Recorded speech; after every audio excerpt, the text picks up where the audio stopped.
everyone. The head of DCPO, from region, lahat tayo na dito. Friends from the media, I regret to inform you that I'm so happy again. Regret and happy, siyempre, both of you. Pareho naman tayo magkakaibigan. At we are working the pleasure of our commanders, our bosses there. Pansamantala, tayo ay hihinto sa ating programa. No? Because we have to follow the orders coming from the higher authorities. So yun lang. I will no longer issue any statement.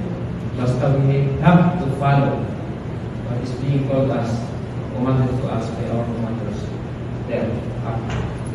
Magandang hapon, and let this experience ay napakaganda, namin natin, and we grow our strength and lessons dito sa mga nangyayari dito. No?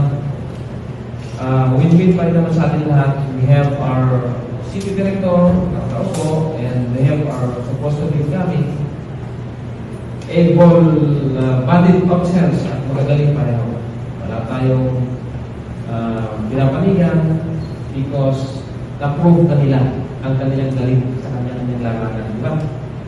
So yun lang naman, I got the instruction from our regional director na we have to follow the orders.